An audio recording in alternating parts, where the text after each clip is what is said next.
સરદાર પટેલ રાજમાર્ગ પર ખાડાઓનું સામ્રાજ્ય ઊભું થયું છે। તેમાં તો સંકેત ઇન્ડિયા પાસેથી પસાર થતા રોડ સંપૂર્ણ રીતે બિસ્માર હાલતમાં જોવા મળ્યા છે।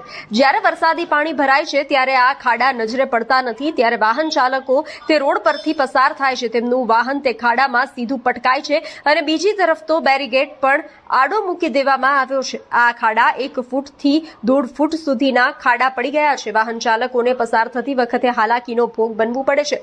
આ રાજપથ માર્ગ પર ભાજપના 2 નેતાના ઘર પણ આવેલા છે, છતાં કોઈને પણ આ ખાડાઓનું ભાન નથી અને કોઈને આ ખાડા દેખાતા પણ નથી। એપીસી સર્કલ પાસે થોડા સમય પહેલા ખોદકામ કરવામાં આવ્યું હતું અને ત્યાં પણ આ જ હાલત છે। ખાડાઓનું પુરાણ કરવામાં આવ્યું પણ ત્યાં જે કપચી ઠાલવવામાં આવી તેને લઈને વાહન ચાલકોને હાલાકી ભોગવવી પડી રહી છે। ત્યારે બીજી તરફ આણંદ ટાઉન હોલ પાસે દાંડી માર્ગ પર વરસાદી પાણીના નિકાલ અર્થે સ્ટ્રોમ ડ્રેનેજ લાઇન તૈયાર કરવામાં આવી છે। ત્યારે સ્ટ્રોમ ડ્રેનેજ લાઇન બેસી જતા પાલિકા તંત્રએ પેચવર્કને બદલે મેટલ નાખીને બમ્પ બનાવી દીધા છે, જેના પગલે માર્ગ પર પસાર થતા વાહન ચાલકો તંત્રના પાપે અકસ્માતનો ભોગ બની રહ્યા છે।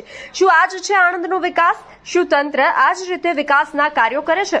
ક્યાંક લાગી રહ્યું છે કે તંત્રની બેદરકારીની પોલ ખુલ્લી પડી રહી છે। તંત્ર હવે આની સામે કેવા પગલાં ભરશે તે હવે જોવાનું રહેશે અને તંત્ર વિરુદ્ધ આણંદ જિલ્લાના નાગરિકોમાં ભારે રોષ જોવા મળી રહ્યો છે। તંત્ર હવે આની સામે કોઈ યોગ્ય પગલાં ભરે તો સારું છે।